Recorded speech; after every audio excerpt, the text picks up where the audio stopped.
Hello and welcome to day 7 of Safe Sleep Week. And we hope that you have been able to find some great tips on ways to help keep your little babies safe and well, particularly in the sleep environment. It's been a terrific week. And as the National Authority on Sleep Safety for Babies here in Australia, we thank you for your continued support. And we thank you for also continuing to rely on Red Nose Australia to provide you with all the evidence-based information that you need to help keep your little babies lovely and safe when they're sleeping. Well, day 7 is all about breastfeeding, and it happens to be our 6th safe sleep recommendation. But before I begin, I would really like to acknowledge that breastfeeding for many women and families can be stressful and for some quite triggering, particularly when breastfeeding has not worked out the way that it was hoped. It is, however, still really important that we talk about it and that we share this information so that everyone has the opportunity to understand more about breastfeeding. So breastfeeding has multiple benefits for both babies and mothers, and we know that breast milk is the optimal food for babies for their growth and their development. Compared to infant formula, breast milk can also reduce the risk of sudden unexpected infant death. So what else do we know about breastfeeding? Um, well, sometimes it's better just to ask the experts. And so we at Red Nose are turning to the Australian Breastfeeding Association for more. The ABA, as it's well known, supports over 80,000 mothers every year and provides up-to-date information and continuing education for thousands of health professionals working with mothers and babies, but also provides support to families throughout their breastfeeding journey. The association has nearly 1,000 volunteers that made up of breastfeeding counsellors who are mothers who have breastfed their own children and that have completed extra training to become educators in this beautiful topic. And today we are so lucky to be joined by Naomi Hull, who is the Senior Manager of Breastfeeding Information and Research. And she'll be talking to us all about the important role of breastfeeding and how mums can seek support and guidance when they need to, particularly during those early months. Welcome, Naomi. Hi, Jane. Thanks for having me today. Oh, it's so lovely to have you, Naomi. First of all, could you tell us a little bit about yourself and the work that you do at the ABA? Sure. It's an absolute pleasure to be here because this is such an important topic. Um, I am a registered nurse and an international board certified lactation consultant. And as you said, I'm the Senior Manager for Breastfeeding Information and Research at ABA. And that means I'm responsible for all our evidence-based information that goes out in our publications and on our website and through our various other social media platforms, for example. I've been involved with ABA for 21 years now, since my first baby was born. And the experience that I had as a new mother is what really spurred me on to want to be able to give back to other mothers. Being a registered nurse myself, I was really aware of the lack of good information out there for mothers, particularly with breastfeeding. And support of breastfeeding when you hit those roadblocks. So that spurred me on, and I went on to become a lactation consultant, and as you know, now working at the National Support Office for ABA. Oh, and I'm so glad that you do. I'm a mother of 2, and I also looked to the ABA for support when I was breastfeeding my 2 children. And just to be when you're kind of in those roadblocks, as you say, and to be met with gentle reassurance and advice that is practical and useful and gentle is just so helpful when your hormones are through the roof and you're tired and you're probably hungry and you're trying to feed these beautiful babies. So thank you for that amazing work that you do and that you continue to do. As I mentioned just at the beginning, Naomi, and I spoke about breastfeeding and how it does have wonderful benefits to mothers and babies. Can you talk us through some of those and why breastfeeding is so important? And perhaps maybe we start off with just what is breast milk? What is the composition of breast milk? Well, That's really what got me hooked in. Once I was hooked into ABA and I started learning more about breast milk, I was blown away. You know, it's actually a dynamic living fluid, and that was what really impressed me. Its composition is constantly changing according to the needs of the baby and adjusting to environmental conditions as well. It's composed of all the usual things, you know, like fat, protein, carbohydrates.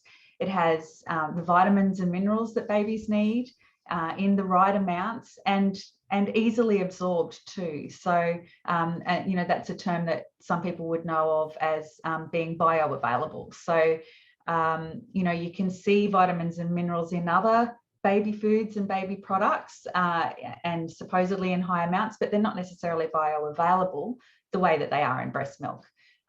So it's really, it's milk designed perfectly for human babies and meets what they need. And will support their developing body the way it's supposed to develop, as well as having significant impacts on the gut microbiome as well. Their blood vessels, their nervous system, and their hormonal system. And then on top of all of that, of course, it supports the baby's immunity. Anything that the mother might be exposed to, the mother develops antibodies, and those antibodies are passed on to the mother. So that's particularly important in this current environment of a respiratory virus pandemic. Mm. I love how you touched on that, but also the gut microbiome, because that seems to be such a buzz thing that we all talk about at the moment. But you know, it's a real thing, and our immune system stems from there. So we need to make sure that our gut is working the way it needs to work, and it's beautiful that breast milk can actually provide the baby, you know, with that additional support. But when we're talking about an immune system, you know, that's the baby's ability to fight off infection. And we know that infection is an exogenous stress that can, you know, in some babies that are already vulnerable, that are moving through a critical development period, that, you know, meet an exogenous stress such as an infection, that just might be the perfect storm for when they're at their most highest risk of a SUDI happening. So to be able to provide that to a baby is just an added, you know, bonus really, to support their baby through those times. But a question that we've received a lot, certainly during my time at Red Nose, is that does breast milk ever change its composition in relation to the weather and the nutritional requirements of the baby? And given that you said that it was dynamic, I wonder, you know, does it actually change? Well, we're constantly learning more and more about breast milk, and that's what I love about it too. Like there's always new things to learn about breast milk. We believe it does, and we do, and that's why we encourage you know, mothers of babies, particularly under 6 months old, or reassure them that babies don't need added water on a hot day, that breast milk will provide them with the hydration that they need. We do know that breast milk earlier in the day is a lower fat, higher volume type of feed. And then later in the day, it's a more of a lower volume, higher fat type of feed. So we do know that it changes. Whether it's truly in relation to hot days or not, we don't know. But we do know that it doesn't really matter, that it does provide them with the hydration that they need regardless. Isn't that amazing how it's, you know, the high volume, you know, not as much fat in the morning versus less volume, higher fat in the afternoon? It's just, I just find that so fascinating. And then in theory, you stay fuller for longer, you know, with the fat that's on board, and then you sleep through the night, maybe. Yeah, maybe not sleep through the Yeah, night, but go into a no. more settled type of period of time. Yes. Yeah, exactly. And That's so, always the hope. yeah, I know, the dream. Um, do we know if certain foods can affect kind of, yeah, no, how would I frame it? Are there certain foods to avoid when you're breastfeeding a baby? Well, generally speaking, there's no need to avoid any particular foods. And the reverse is also true, that there aren't any magic foods that are proven to increase milk supply or to do anything in particular. We do know that foods can slightly change the taste of breast milk, and that's another advantage of breastfeeding, is it exposes the baby to varying tastes, right from that early start. But really, a sensible, balanced diet is all you need, just like anyone else. So everything in moderation. Mm. Yeah. Can be hard at Easter time. Can be can be a challenge. Challenge for Yeah. me. Yeah, look, some babies can tolerate chocolate. For others, it can be problematic. But yeah, it's always worth a try. Yeah. Better to know than to not know when it True. comes to chocolate. True. We've got a lot of mums engaging with us for information during pregnancy, which is fantastic as they prepare for safe sleeping and Absolutely. all of that. But so this is a question mainly for them. How can women start to prepare for breastfeeding? That is such a good question, and hats off to women that can start thinking about this in their pregnancy, because there are so many things to think about. But breastfeeding can sometimes come naturally and easily for some women, but it is also definitely a learned skill. And unlike previous generations, we just aren't exposed to breastfeeding the way we're supposed to be. If you go back to previous generations, there would have been a lot of time spent with other family members, aunties, cousins. You'd have your grandmother and your mother close by, and you would grow up being exposed to breastfeeding a bit more than what we are these days. And so that can have an impact, and that's why it can be helpful to connect with ABA and book into some of our we have a face-to-face breastfeeding education class, and we also have an online breastfeeding education class. It's a one-off thing with resources provided afterwards to follow on with, but these are really popular, and so we do encourage people to book in early. But the best bit about these classes, and what we get so much positive feedback about, is that we always have a new mother who comes along as a guest, who breastfeeds and is there and willing to answer questions with the participants of the class. And the other awesome thing about these classes is that we strongly encourage that your partner comes along as well, and it's not something that you do on your own. Having two people there to take on the information and remember it when it's needed is really important. That sounds amazing. I was just, as you were speaking, I was reflecting on the breastfeeding education that I received 13 years ago when I was having my first child. Mm-hmm. And it would have been all of a hot minute jammed into antenatal class, all about labor and birth and pain relief. And I just, if it's and I know that it's a lot of information that parents and expected parents are trying to absorb, but to be able to go and actually spend some dedicated time on one topic is just invaluable. I just think that sounds amazing. And to have a mum come and be there and answer all those really hard questions, what happens when you get out of the shower and you leak, or what happens when it's all of That's those right. funny questions. I think that's beautiful. That's amazing. So please, anyone who's listening now, reach out to the ABA, get on the website and start booking, because I think that's going to be an absolute winner. Now, Absolutely. Naomi, how do you feel about talking about how breastfeeding can help in the reduction of SUDI, because it has been well documented? And I was keen to hear your thoughts on that. Yeah, I guess first and foremost, it comes down to the fact that breastfeeding is the way our babies have been biologically designed to be fed. So it has that, it places them in that expected environment, that expected situation. Anything other than that is out of that expected situation. So there will be some variables. But the main reasons come down to the fact that babies are born with an immature respiratory system. And so, contrary to popular belief, we really don't want them to go into a deep sleep because that places them at risk.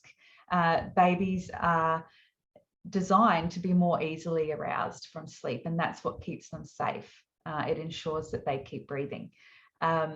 So the composition of breast milk compared to the composition of formula is very different, particularly when it comes to the levels of protein and fats. The breast milk and the composition of breast milk is designed to be easily digested. So therefore, they will usually get hungry a little bit quicker and be more awake. But it also stops them from going into a deeper sleep. So that's one reason. Another reason is what we've already touched on, is the important immune factors and helping protect their immune system and protecting them from other stresses, which could just push them into that risk zone for SUDI. And then finally, the really nice one is breastfeeding is a way to help keep mothers and babies together and in close proximity because of that need for frequent feeding, and because of that, being slightly more wakeful. So we know that being in close proximity to the mother is what keeps babies safe. Exactly, and happens to be our 5th safe sleep recommendation, to sleep baby in the same room in their safe sleep space for the first 6 to 12 months of life. Absolutely, because it is protective for that reason. So exactly, I mean, yeah, really, really important. Look, I do have an extra question to ask here, because this has been asked of both myself and our other educators, and I think it's an important one to ask. And you touched on it just briefly about how some babies can be a little bit more wakeful. Breast milk is quite easily digestible. Does that mean that if you're formula feeding your baby, you should feed your baby less so they wake up more frequently? That could help, yes. I guess I hadn't really considered Thought of that. before. Yeah. No one's ever asked me that. No, and I'm sorry to throw it at you, but No, it's I've been okay. quite surprised by this question too, that we would consider feeding our babies less. My opinion would be no, that we wouldn't feed our babies less. We still continue to offer them their feeds, but it's about having the knowledge that we have with regards to breastfeeding and formula feeding. I think that regardless of the frequent waking and the sleeping issue, I think that if you are formula feeding a baby, it's important to know that the volumes on the tin aren't mandatory. So it's really important to follow your baby's guide and maybe use some paced bottle feeding techniques, just to ensure that you're not overfeeding your baby, because that can happen quite easily with bottle feeding, just because the baby is designed to breastfeed, which is a much harder action for the baby's muscles than bottle feeding. So it's very easy for a bottle feeding baby to consume a little bit too much. So just some paced bottle feeding techniques, which we have information about on our website, and just, really paying attention to your baby's cues and not feeling like the baby has to finish the bottle, or that you have to encourage the baby to drink what it says on the tin, because all babies are different and there isn't just a one set rule for everyone. Yeah, that's true. It's interesting. You just made me think about when you look on a nutritional panel on a bag of muesli, and it says, these are what you're going to get. These are the calories, or this is the fat, the protein, whatever, that you're going to get in your 45-gram little serve. You're going to fill that bowl with muesli because you're hungry and you're going to eat it. And again, I think, that speaks to, I guess, even to us adults, we don't always necessarily have to pay attention to the nutritional kind of guide on that, necessarily speaking. We should really be following. Yeah. We should be eating more intuitively, perhaps. And I guess babies are perfect intuitive eaters. They really are. Right. Yeah. Particularly breastfed babies. Yeah, when they're breastfeeding, but it becomes a bit harder for them when they're bottle feeding. Yeah.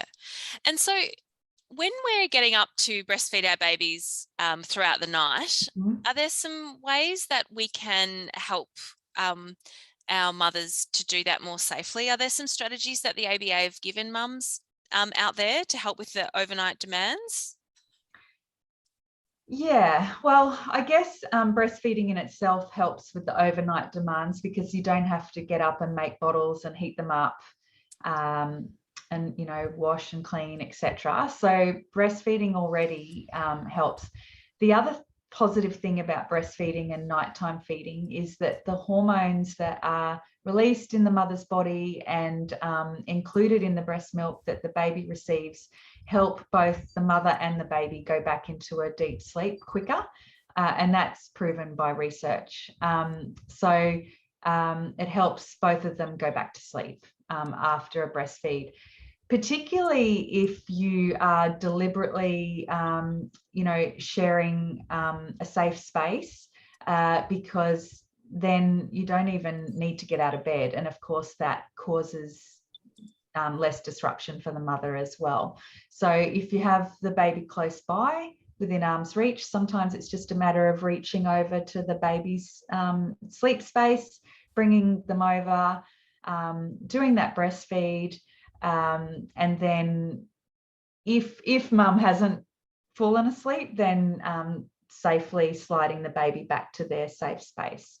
That's probably the easiest way to cope with nighttime feeding. Mm. But otherwise, it's just also staying in the same room. Like if you do feel the need to get up out of bed and into a chair, because for some people it is easier to feed sitting up, then keeping the lights dimmed, minimal disruptions. Only change the nappy if it really needs to be changed. You don't have to change nappies every breastfeed, particularly as the baby gets older. Obviously, if they've had a bowel motion, then it's important to change a nappy. But if not, nappies, particularly disposable nappies, are so good these days at keeping the baby's bottom dry. You don't always need to change a nappy. So that can help. And if you do need to change a nappy, change it sort of partway through the feed so that the baby can go back to the breast and become relaxed and sleepy there, before you put them down. Sometimes changing a nappy at the end of a breastfeed just stimulates the baby a bit too much and makes it harder for them to settle again. And then it's also what you do during the day, getting plenty of fresh air and sunlight and plenty of activity, leaving the house if you can, trying not to worry about too much about being at home for babies' sleeps. They will sleep anywhere when they need to sleep, and sometimes by doing that, they're getting enough stimulation that helps them sleep better at night as well. And same for us adults. Being exposed to daylight and sunlight during the day is what helps our circadian rhythm and helps us go into a nice sleep at night as well. Beautiful. Um, Often we say, sleep when the baby sleeps, but not all mums can do that. And if you don't find it easy to nap during the day, then getting the baby to bed earlier at night and tucking yourself in as well can really make a difference, even though it goes against our usual routines of staying up and getting jobs done and things like that at night. So sometimes it's just putting yourself first and going to bed early when the baby goes to bed. Yeah, I love that. I wasn't one of those mums that could sleep when the baby slept, and it wasn't that I didn't want to. I wished that sleeping was my superpower, and I would have loved to have been able to, but I would take rest in other ways. And I just rested my body, or I would lie down and I'd say, right, here I am, I'm awake, that's okay, but I'm making milk because I'm on the couch and I'm rested and I'm hydrated, and this is my job right now.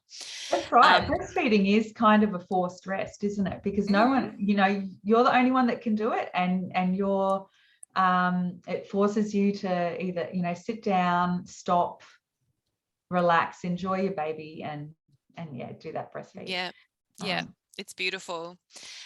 What about, a lot of us, all of us really have the best intentions when we want to look after our children and we want the best for them. And, you know, we might have dreamt of a long and happy breastfeeding journey with our babies, but what happens when it all just goes wrong and it falls in a heap and it doesn't work out the way that we hoped?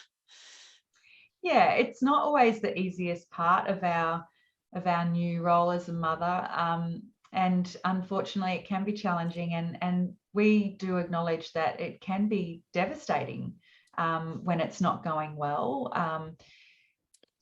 As new mums, we feel so much pressure to do all the right things for our baby, and breastfeeding is just one part of that new role.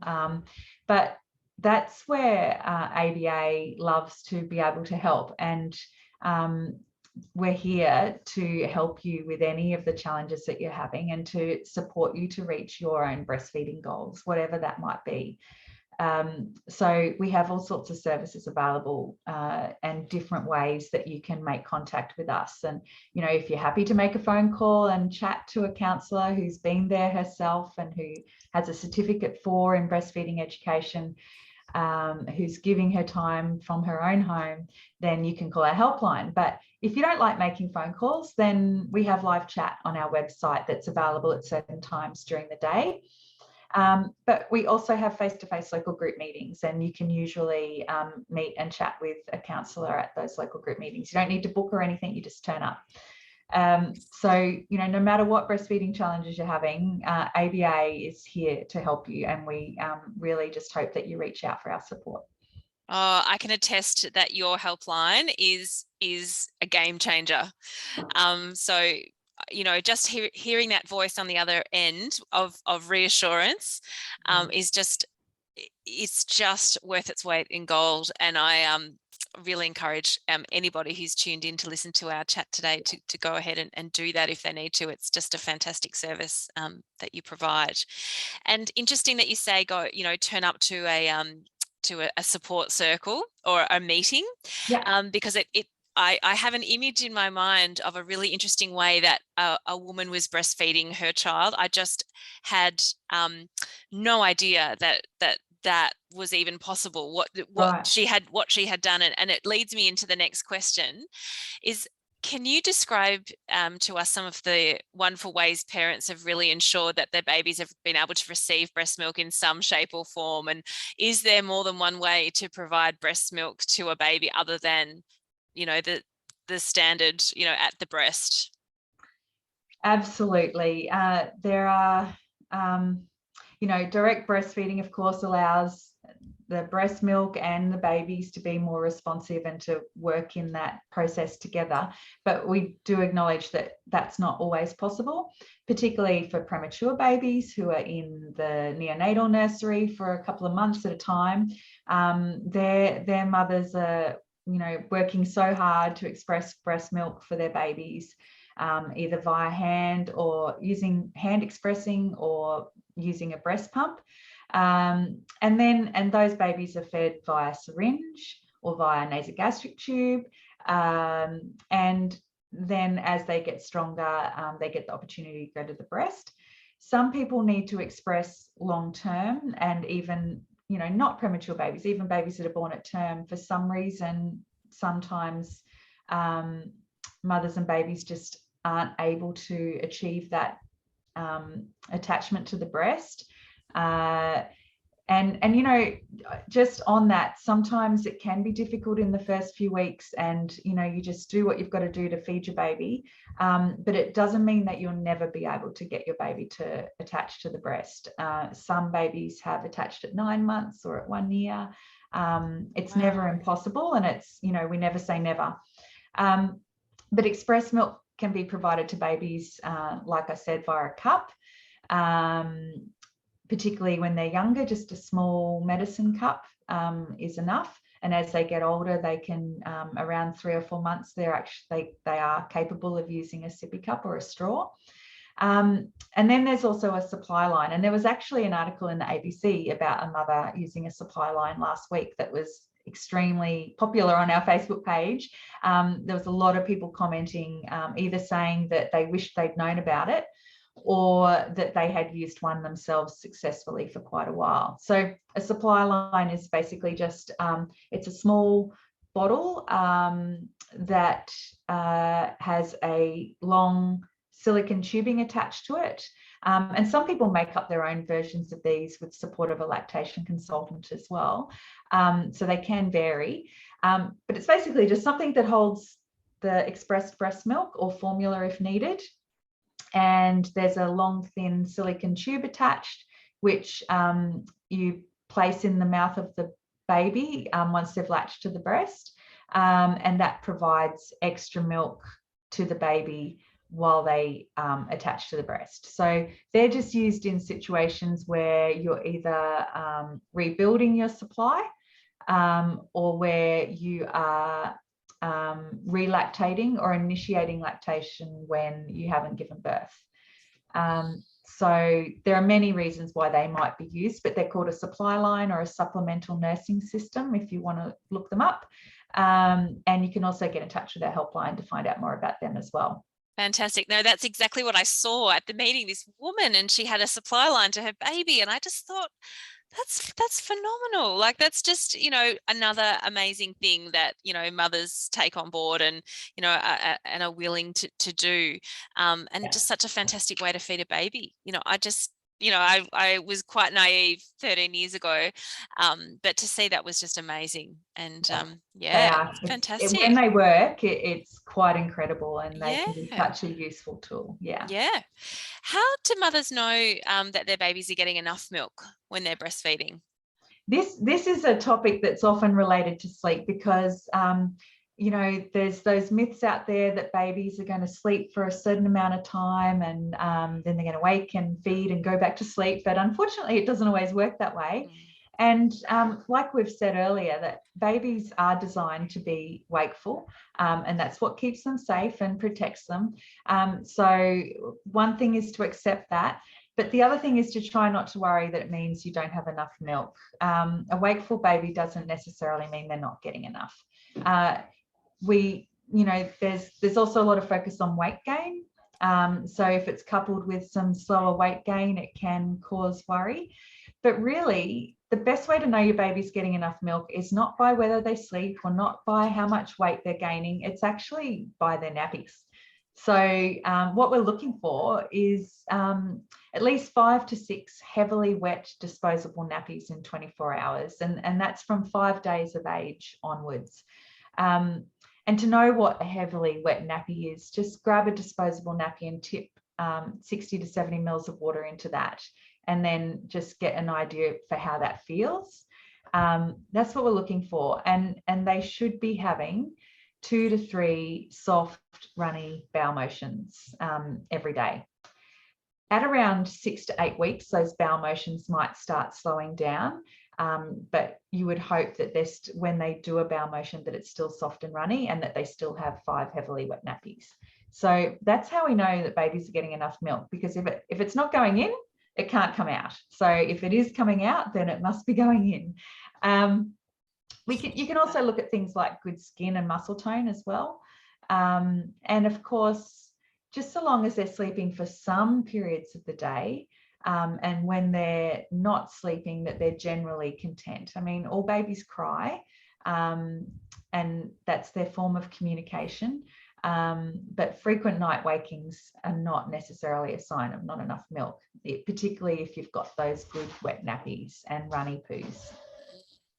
And if you felt like, maybe your supply was low, or, you weren't sure, you were noticing that the nappies, you weren't getting as many nappies as that.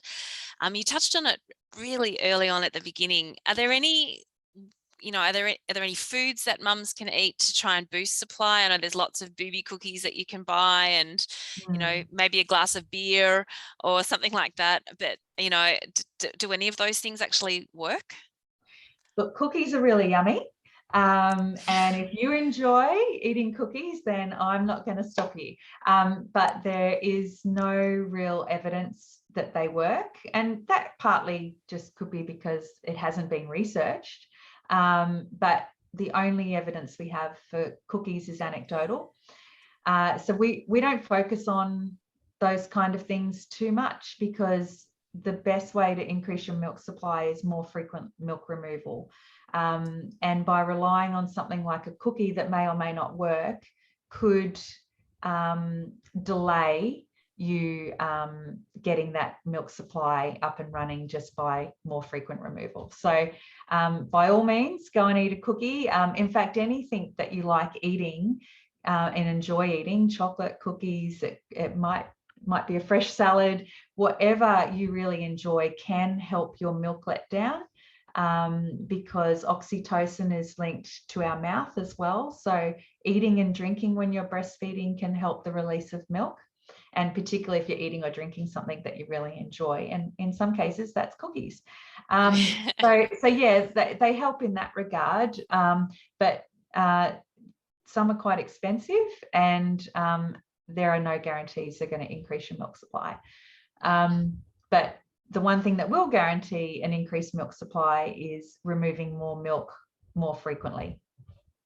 So that is what we suggest. And if you are worried at all about your milk supply, please give us a call or reach out to us via live chat if that's what you prefer. And we can help talk you through what's happening, because there are so many reasons why milk supply might drop off.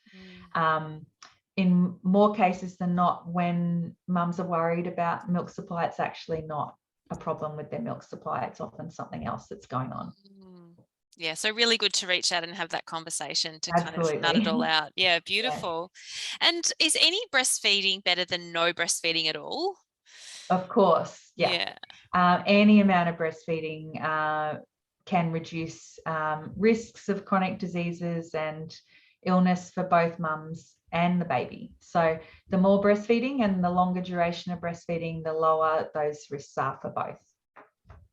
Yeah, beautiful. And we sort of touched on this, maybe one more question, Naomi, because I don't want to keep you for too much longer. This has just been so fantastic. And we did touch on this briefly a little bit earlier, but just going back to the mum that's exhausted in the middle of the night trying to feed this baby, and then now she's trying to settle this baby, and that's becoming a bit of an issue as well. And she knows that breastfeeding is a helpful sleep strategy that works for her baby. What are some of the things that she can do to do this more safely in this situation where she is quite tired and, you know, she's at the end of her tether, but she knows that breastfeeding works? You know, are there some strategies that she can employ to help make that more safe?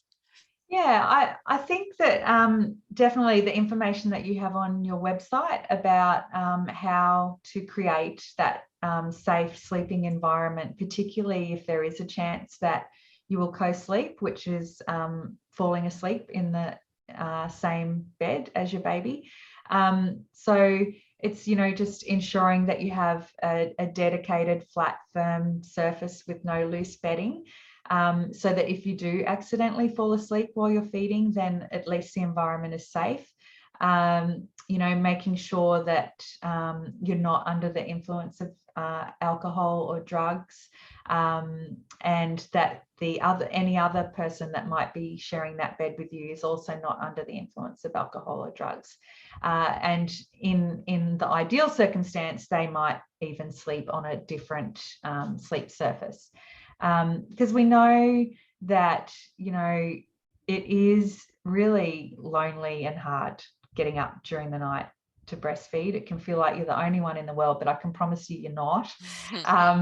There are so many mums up feeding during the night, and sometimes getting up and going out to the lounge room and sitting on the couch can increase those feelings of isolation and loneliness, and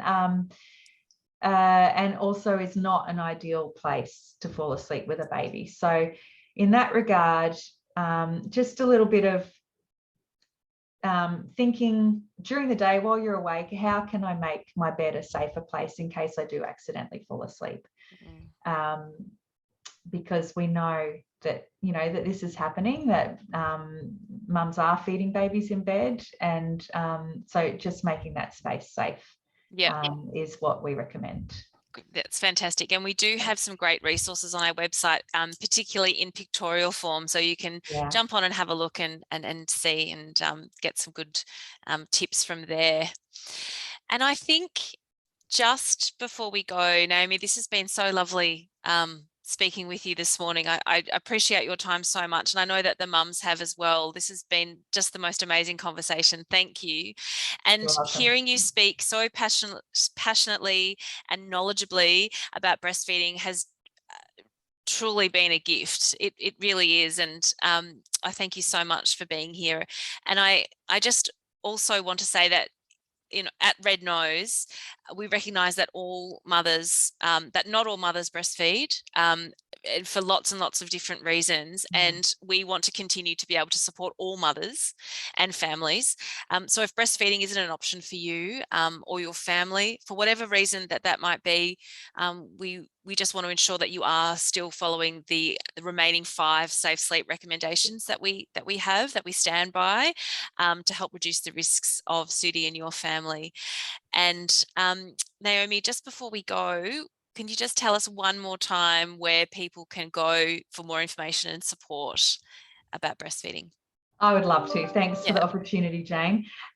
So like I said, we have our breastfeeding helpline, which is 24 hours a day, 7 days a week. And that number is 1-800-686-268. We also have our live chat, which is via our website, breastfeeding.asn.au. And that is only open at certain hours of the day, but you'll find those hours on the website. We also have a podcast series available via all the usual podcast platforms. And that's all those episodes include varying mums chatting together about various topics. And that's called Breastfeeding with ABA. And then, of course, we have Facebook and Instagram and Twitter and LinkedIn. So there's so many ways to get in touch, but I also would love to remind you, if you're pregnant right now, get onto our website and follow the links through to our Breastfeeding Education Live, which is online breastfeeding education. It's a one-off session. And we also have breastfeeding education classes, which are face-to-face in many local areas. So there's heaps of ways to reach out, and we really hope that you do. Oh, thank you, Naomi. And thank you everyone for tuning in on our last day of Safe Sleep Week for 2022. And Naomi, you go on and have a really happy day, won't you? Thank you, you too. And thank you to all the amazing work that Red Nose does as well. It's such a great resource for parents. Thank you. Thank you. You're All welcome. the best. Thanks for having me. Bye-bye.